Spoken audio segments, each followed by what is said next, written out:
Ooh, we're back. Horns Up Talking Texas podcast. Fisher Tosopoulos, DJ, Nikki, Snacks, Kreider. The Horns are officially 1-0 in SEC play, now conference play, 5-0 on the season, beating the Mississippi State Bulldogs, sending them to 1-4 as we are now 5-0. Arch Manning, the prince who was promised, absolutely zinging the thing. We had the DeAndre Moore breakout game. Unfortunately, though, whereas Quan would say it doesn't matter. The only thing that matters is your rankings come January 8th, which is true. We dropped to the number 2 team, no longer the number 1 team in the nation, after the thriller in Tuscaloosa, Alabama, surviving the Georgia Bulldogs. We will, of course, get your guys' thoughts on that after the game. Initial takeaways, don't want to spoil everything for the opener. Toss from you on offense and defense, maybe a takeaway, a pop from this game. Could be positive, negative, or just fugazi from our Texas Longhorns. Yeah, 2 takeaways. This is something we knew going into the game, talking about how Arch Manning is the best backup in college football. But not only is he the best backup, but I've already seen growth and progression from him essentially playing all of that game against ULM versus starting this game against Mississippi State and really improving, getting better, and playing near perfect from the quarterback position. We were not mistake-free in this game, but in my opinion, Arch Manning was. And he took care of the ball. He ran the ball well when he needed to. He protected his body at certain points. I thought better than he has in the past 2 games. But he made plays when he needed to, and he pushed the buttons. He pushed the right buttons given the right moment. Jonte Cook dropped that ball that would have been a walk-in touchdown, another deep pass that we've seen Arch taking Mopac and being successful at doing so. And if he had that, he would have ended the day not only with near 400 passing yards, but as the Longhorns' leading passer by a long shot. He probably would have been over 1,000 yards on the season. He is our current yards leader from the quarterback position. He has 3 less completions than Quinn, 1 less attempt. He's over 70% from the completion standpoint, averaging over 11.5 yards per attempt. He has been awesome. He has 9 total touchdowns and 2 interceptions. He's only been sacked 4 times. I don't know if there's more we can ask from this guy at such a young age. And so he was so impressive in this game, despite us having some hiccups here and there in our first game in SEC play. And then defensively, it was something they talked about on the telecast the entire day. Our depth on the defensive line was definitely shown in this game. We had, let's count how many different guys got sacks. Colin Simmons had 2 sacks. 5. We had 5 sacks between 1, 2, 3, 4, 5, 6. We had 6 sacks actually. 5 guys. Sorry, yeah, 5 burgers. 5 different guys: Broughton, Hill, Baron Sorrell, and Colton Vasek. So that depth at the defensive line was really, really impressive to me in this game. Colton Vasek, by the way, the freshman, also has 2 sacks in the season. Was a top recruit. Obviously not as big as Colin Simmons, has not been as productive as Colin Simmons, but also a good recruit, and it's good that he's getting some production out there. Before we get to you, Nick, before you get to your takeaways, I'll pose you guys a question. Very exciting, though. In our sister show, we have so many weird on Stripe Sports, so many weird idiosyncrasies and sayings, but I feel like we're starting to build some up in Horns. We have the Gettysburg, which is a 4-touchdown game. Mopac taking the easy route. I feel like we're starting to build some little sayings here, which is pretty exciting. Nick, before I get your takeaways, I want to ask you a fun question. Building franchises, baby. Do you think the Michigan Wolverines? Because I was thinking about how many teams Arch could start for in the league. If Arch was a starting quarterback for the Michigan Wolverines, would they be a top 5 team in the nation? Top 10. They're 12 right now, and technically in the rankings. We'll see what happens as the season progresses. But 5 is deep. It's deep because you guys say that means they're right there with Bama, Georgia, us, Ohio State, and potentially Tennessee. Not sure. But definitely makes them a whole lot more dynamic. I will say that, being able to run the ball, play good defense, and have a quarterback that's competent. Yeah, absolutely. He threw for 80 yards though this week, which is great. Yeah. Awesome. Yeah. That's actually, I think, still less than what I approximated he had thrown for last week. I think I said he threw for 90, and then we found out it was 33 or something like that. The one thing about Arch on Michigan, he makes their offense way more exciting, way better. He improves their offense. But how many of their receivers have really been standouts, especially guys that can beat DBs down the field? And that's the one thing. Obviously, Arch slots in. He's been so impressive, as I mentioned. But you have to give so much credit to our wide receiver depth as well, right? DeAndre Moore had 2 touchdowns in this game. And how many catches had he caught prior to playing in this game? Almost 3 too, because he stepped out at the 1 yard line. At the 1 yard line, that's right. Yeah. The first big catch he had. I mean, yeah, you're right. It's an embarrassment of riches. And I think early in the game too, we were seeing the type of coverage that Mississippi State was showing on our wide receivers, respecting the deep ball, right? Where the first pass that you saw to Bond, to Golden, they had so much space where they caught the ball and the cornerback was like at least 5 to 8 yards past where he caught the ball. So that's just respecting the fact that they don't want to get beat deep. And that was pretty much the case, all game long. And then, finally you start to bait them a little bit and then you start hitting deep balls. And the stat line looks a lot different if Jonte catches that big one. I mean, definitely if we had power rankings for wide receivers of this team, for a while, we were all super in love with Jonte. I think he's taken a step back just from this game, but he's still young and still has some time to prove himself. But DeAndre Moore, rises up the rankings and raises his stock in our eyes. But it's just so exciting, to see every single guy in this receiving room eat week in and week out. It's kind of like your dealer's choice type, roulette where you kind of have to just, spin it and see which receiver is going to be the one to pop off that week. I think the locks, obviously, to get, a ton of love in terms of targets and receptions are always going to be Bond and Golden. That's not going to ever change, I don't feel like.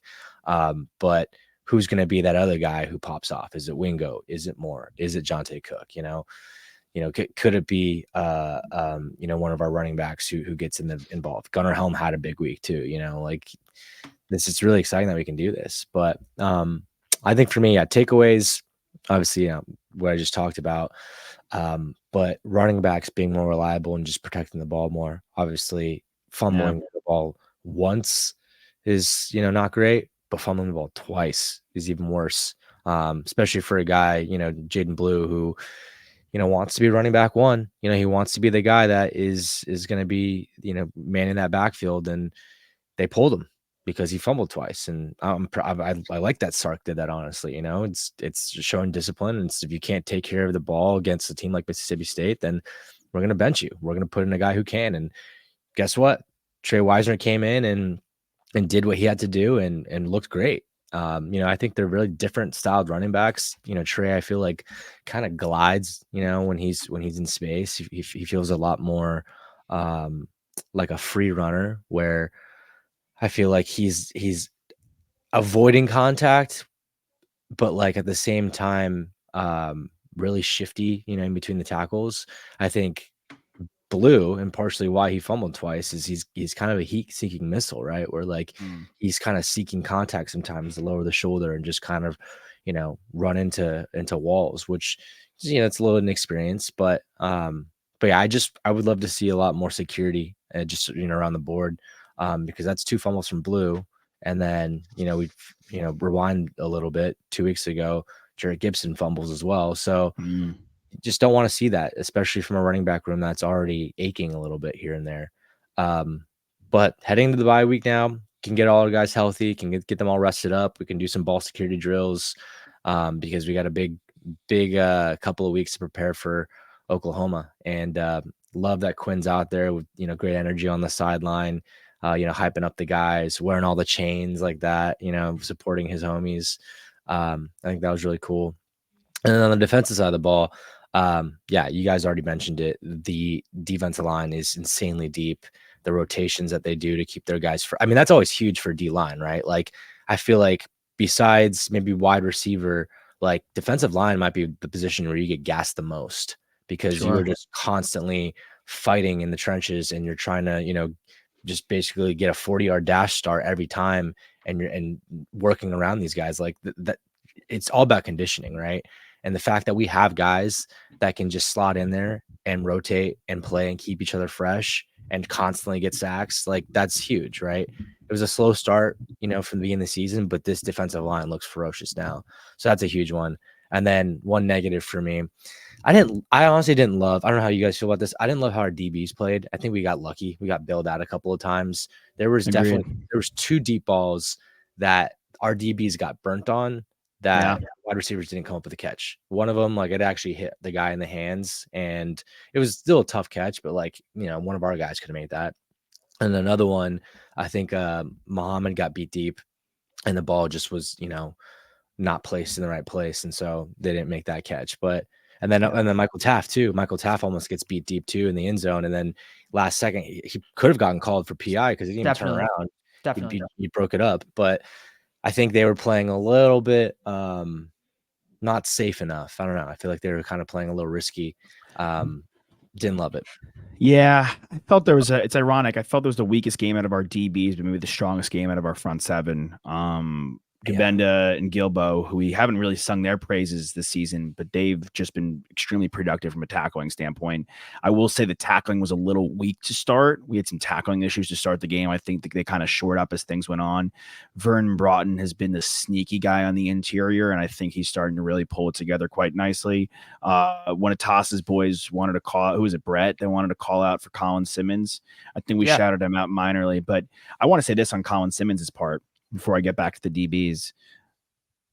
So much was said, and they were amazing about the wide receiver freshman Ryan Williams in Alabama, who was just an absolute spectacle this past weekend.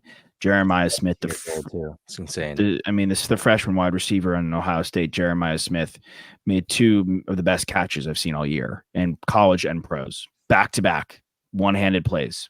Crazy. Could be wide receiver 1 taken in the draft as a freshman. I will say, they're getting production, and you don't really see this that often.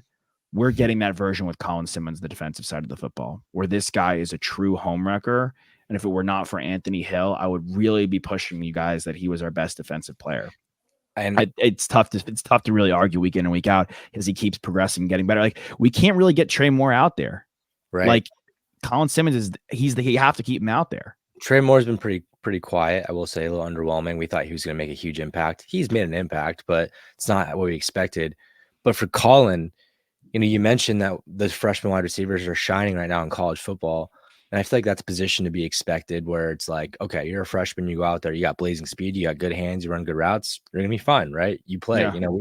Worthy was amazing his freshman year for us, and we have guys that do that. That happens all across college football. Defensive line is one of those positions where you got to be a grown-ass man because you're going up against 6'4", 6'5", offensive tackles who are 290 to 330, who will bully you. Yeah. And the fact that Colin Simmons was playing high school football last year and he's 18 years old and he's having this type of production right now as a freshman is pretty insane. Mm-hmm. Yeah, he's pretty remarkable, and I think again they masked the game. Like I'm glad you called out those 2 things in the defensive backfield, Nick, because there were a couple plays where we really the football gods were on our sides, and we got beat pretty badly, and we had no picks this game. And let's be very honest and candid. That is not what this Mississippi State offense, especially with their freshman QB Van Buren, wanted to do, was air the ball out. They wanted to run the football because they ran it well too. And they certainly ran the ball well. In particular, in the first half, they dominated time of possession. They beat us plus 8 minutes, essentially 33-25. This is what Jeff Lebby and this team wanted to do, introduce us to SEC smash mouth football.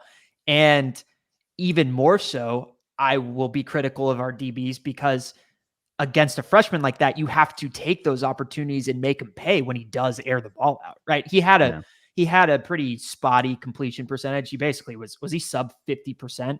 He might have been. If he wasn't, he was just over. He was 12 for 23. 12 for 23. So just over. But those deep balls are where you have to take advantage. I thought we did well at getting them at 3rd and long positions when we were able to stop them on early downs in the run game. And then, a lot of times they were short of the chains on 3rd because they would throw and they would be, 1, 2, 3 yards short because our guys would make a tackle there. But yeah. I certainly felt like not that we were outclassed, obviously, because from a talent standpoint, we were just a better team than Mississippi State is, but they were prepared, and we should expect every other SEC team we play to be well coached, prepared to come in with a game plan. And certainly all of them are going to try that same method of taking the ball out of, if it's Arch or Quinn's hands, Steve Kentucky. Sarkisian, offensive mind, they want to take the ball out of our hands and run the football against us. And if we can't tackle in the second and third level, we're gonna have tough days. Like it's gonna be grueling.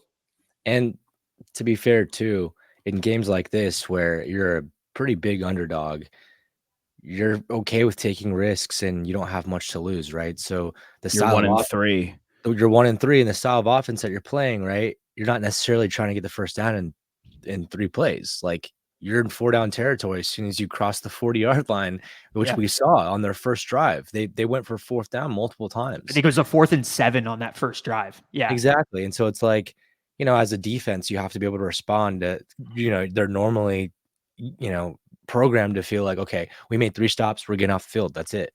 But they have to make an extra stop, right? And you don't necessarily know if they're running or they're throwing on 3rd down. Like it's a whole psychological thing that I feel like underdogs have an advantage on. And that's why you see sometimes when underdogs pop off, like it's because they don't play traditional football. And to start this game, Mississippi State was not playing traditional football against us, and you saw it was kind of getting into our defense. Well, they're not playing we're playing for a national championship. He's playing to get a signature win. Yeah, and ruin seasons, to get the program going in the right direction. So he's ready to risk it all. And look, when you have a team like the Texas Longhorns who can do the quote unquote take the MOPEC, team like Alabama, team like Georgia. We saw Kentucky do it to Georgia, and we're like, oh, bad game for Georgia, interesting game for Kentucky. But then what did Kentucky do against Ole Miss? You know what the time possession was that? 39.5 to 20.5. They ran 39.5 to 20.5. Yeah. That is pretty crazy. I mean, that's what teams are going to try to do to us. They are going to try to run it up the gut. They're going to try to kill the clock and keep it out of Arch, Quinn, whoever's under center's hands. That's how they're going to win. That's what happened to Ole Miss. And next thing they knew, they barely had the ball. Yeah. You can't win like that. Honestly, I mean, that Kentucky game, you mentioned, Kentucky had the ball 39 minutes, but they did only run the ball for 93 yards, 2 yards a carry. Like they weren't gashing Ole Miss. It was just kind of need to dink and dunk, gash, be like little thing. Like that's they're gonna dink and dunk you to death and just make sure you don't touch the football. If Quinn Ewers doesn't have the football in his hands, he cannot beat you. I mean, time of possession is just so massive, and also another thing is from what we've seen in college football. You're talking about preparation, Toss, and these teams being prepared. These teams are not going to be easy outs. We were sitting there. We left the bar. We thought Georgia was cooked. It was 30-15. Ryan Williams made that circus catch. We left. One of our friends who's a Georgia fan dropped me off at my house. I was walking into my spot. I checked my phone, and he was literally down the block in his car, and I called him like, hey, by the way, you might want to get home quick. It's 33-21. You guys are about to score again. Like in an instant, they are that good and that talented that you can't put them away. And even when Carson Beck, a guy like that, is having his worst night, even when a guy like a Cam Ward is off, like these guys are the top tier, top of the food chain quarterbacks like we have. These guys could come back and I'll never forget it. It reminds me like when we played USC. Oh, well, I thought you were about to say it reminds me when we played against OU and Kyler Murray came back on us. Sure. Sam ditto. Like I remind me like Sam Darnold was quiet. We were in the game.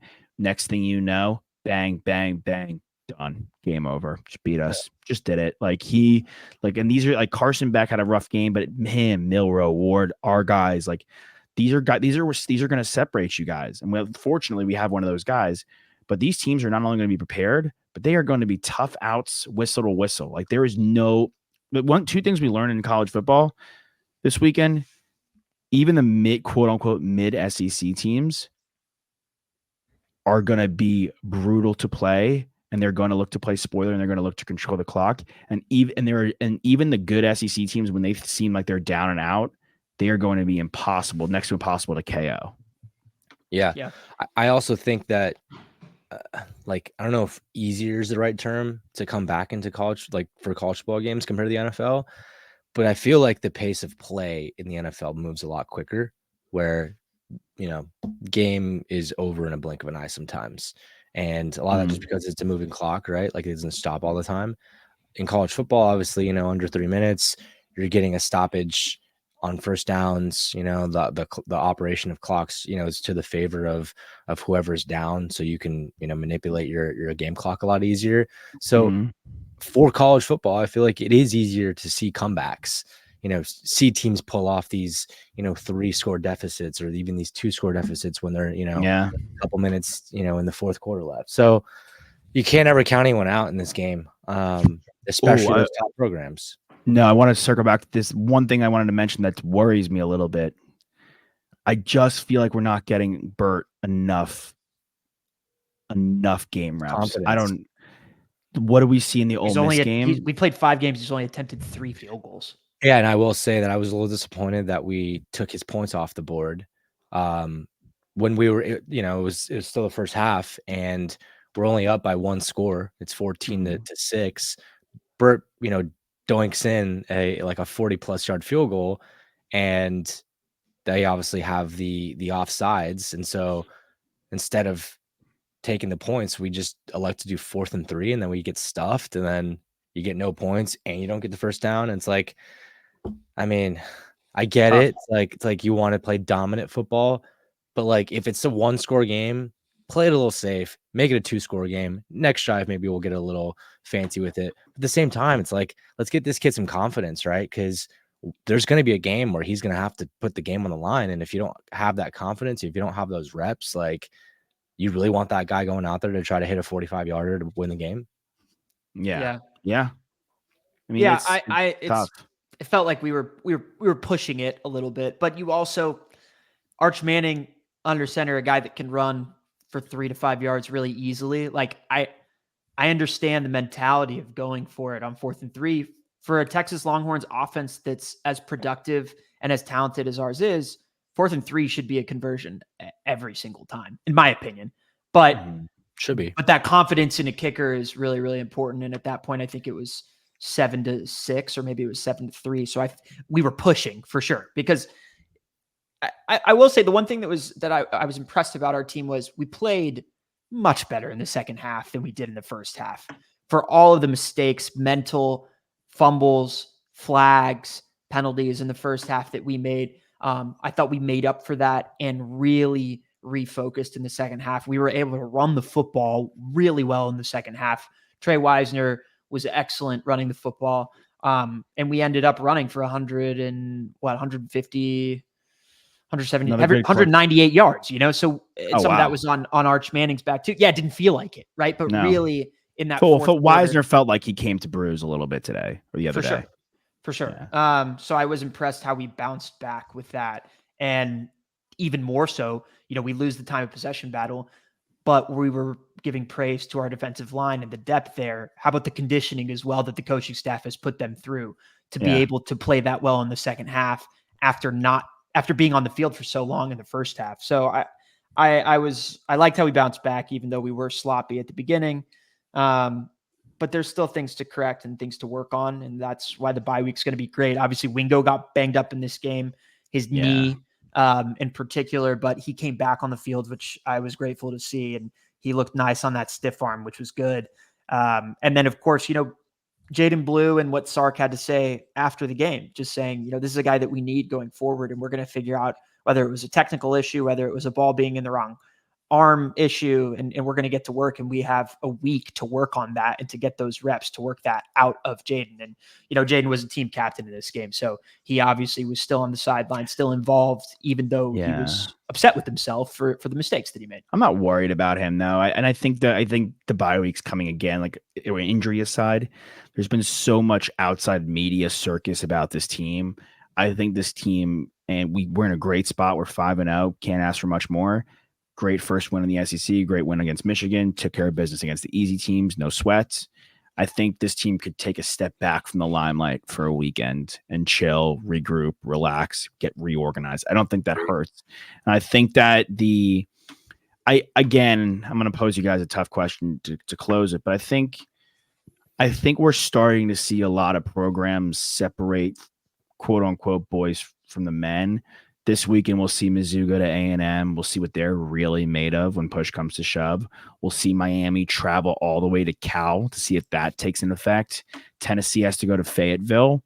So we're going to see around the country where these teams rank. I still truthfully believe it's Bama, us, Georgia, and Ohio State. From what you guys saw against Bama, do you believe they are the number one team in the nation?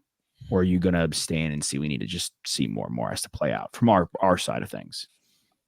I mean, honestly, like when I texted you guys when they got put in today as number one, it was disappointing, because by the criteria of like how they put us in there at number one, it was that we beat a really good Michigan team and Georgia beat the crap out of them, and Georgia played a close game against Kentucky, who is now, better than we thought they were. But this week, obviously we struggled at the beginning, but it was still over a 3-score game. Like we handled business. Like that is a pretty big beatdown, 35-13. And while Bama looked amazing against Georgia early on, they still let them back in the game. Like it was a close game. They almost blew a 30-point lead. So like, does that really scream number one? I just feel like, especially jumping from 4 to 1, jumping us, where like we didn't really make a mistake. And hello, we're still on our backup quarterback that week. Like didn't even have Quinn playing. So I would have really liked them to keep us there and kind of let us control our own destiny. And I know it doesn't really matter because obviously if we go undefeated, we run the table, even if we lost one game, like we're probably making the college football playoff. But like we talked about it when we first became number one, like it hasn't happened since 2008. And when you're looking at like records and history and which is like so big in college football, when you see, all right, Texas has been number one this many times, and how long do they hold that ranking, right? Like that's kind of like program dominance, where it's like Georgia during their amazing run the past couple of seasons, they held number one for like 2 seasons straight, right? They didn't even falter it like once. And so that's what kind of I wanted, right? Like the dominant Texas season where it's like, all right, once we became number one after the Michigan week, there was no looking back. We stayed number one, which kind of sucks because they took that out of our hands. Yeah, I understand what you're saying. I also recognize that with the new college football, with the CFP system and that ranking coming later in the season, things have changed than what they used to be. This is the AP poll, right? This is not the CFP. And by the way, the coaches poll bumped us up to number one. We were number 2, and now they bumped us up to number 1, and they put Bama at 2. So it's like we just flip-flop with the AP and the coaches. If you, as of now, the way that they are determining ranking for the teams that are undefeated, in my opinion, number one priority is strength of schedule, right? And by that, I mean, who have you beat? Which teams have you beat? Not just how hard is your schedule. Lately, too. Yes, and who have you beat lately? And to me, if you break every team down in college football, given what you just said, Josh, and you rank them on an out of 10 scale, Alabama went and beat a 10 out of 10 team. We beat a Michigan team who is probably more like an 8 out of 10, right? We talked about what discrepancies they have at the quarterback position. I think it's fair to say that they don't have a Carson Beck, a Jalen Milroe, a Quinn Ewers, or even an Arch Manning, as you pointed out. So they almost lost to Minnesota, who came back on them. Right? They might be a 7.5 out of 10. I think 8 might be generous. Am I being generous? Maybe. They have a ton of NFL talent on their team. I know they have a ton of NFL talent. I'm just saying, like, I agree. That one is not as impressive. Semantics on where they actually are, but they're not a 10 out of 10, right? And so Alabama did beat a 10 out of 10. And if you want to say that's why they get bumped ahead of Texas, I understand. And I get that. And it just would have been cool. I'm with you. Like, I wanted to be sustained at number one. I wanted to play Georgia 1-2, but now that's not going to happen either way because Georgia lost.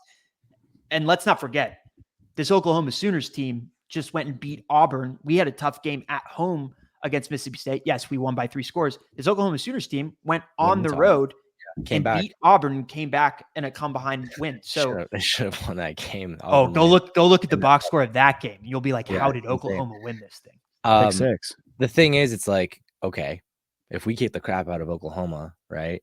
Put a little beat down on them. Like, are they bumping us right back to one again? Like, what, we just flip flopping with Bama, basically trading who has the better week, and that's really what it's going to come down to. Because if you do that, and then the next week you did, I mean, I don't necessarily know if we're going to put the beat down on Georgia, but we beat Georgia, then it's like, okay, we have to be number one. And so this whole time you're thinking to yourself, okay, then why are these last 3 weeks? Why was Bama ahead of Texas in the first place? Well, Right? because you got to play the games like you do. Yeah. Anything can happen in college football, and that's why they play. You know, like it sounds silly, right? It sounds like John Madden of me to say. But I think for us as Texas fans, it's like you said, it's just a legacy thing, right? Like Bama, let us have it. Yeah, Bama and Georgia have had number one. They've had that crown for so long over the past We earned it 10, 15 seasons. And now it's just like, here's Bama again. There you go. Like, sorry. Like, well, what happens in but when, let's say we beat Oklahoma and it's tighter because that's how that rivalry goes. And even if we think we're the better team, what if Ohio State goes into Eugene and beats the crap out of Oregon, who's quietly number 6 right now in the rankings? Do they go to number 1? Like, yeah, I don't know. Like, why? It's a wild scenario. I do genuinely from the tape alone, I think Ohio State's starting to hit a groove. They really just murdered in East Lansing. I think that there are 4 teams and there are everybody else. I need to see it from Tennessee and I need to see it from Oregon on a dominance level against big opponents. I know they went to Norman, which is very impressive, but I'm not blown away by that Oklahoma team. So if I see Tennessee really stick it to Arkansas, who's solid in Fayetteville, then I'm willing to throw them into that mix. But I really feel like it's 4 teams right now, as we predicted it would be. But Kalen DeBoer, you got to tip your hat to him. I'm surprised, honestly, to be completely honest. I mean, I know Milroe is super talented, but I thought it was going to take time for them to get back to where they, where they've been with Saban. You know, they lost a lot of the guys on their roster, one to us, a couple to us actually, and a few other guys run around the nation too. But they're just picked up right where they left off. It's pretty. Yeah, I do think I'm interested to see what it looks like with the rest of Alabama's schedule, in particular against offenses in the SEC that on paper jump off the page a little bit more than Georgia's does. They have to play Tennessee and they have to play an LSU team who's also quietly number 13 in the nation. And Garrett Nussmeier has been very productive at the quarterback position thus far. What I thought was going to be the differentiator in this game was what happened, especially early. And it was the offense that Milroe provides and what he is able to do and put that pressure on Georgia early. And at a certain point, it was too much for Carson Beck and the Georgia Bulldogs to overcome. Right. And I'm interested to see if another team who has a little bit more offensive pop and can trade blows with Alabama early, what that will look like. But their defense was swarming too. I mean, early on, they made things a living hell for Carson Beck. He looked like he was seeing ghosts out there. Credit to him for putting it back together in the second half and kind of, reframing the dial, because a game that has not had as many, that's the most viewed game in college football thus far through the season. And a lot of people are watching that. A lot of NFL scouts are watching that. And if you had just, Josh, if we had talked after that game when you got dropped off, I would have said Carson Beck, no, thank you. Right.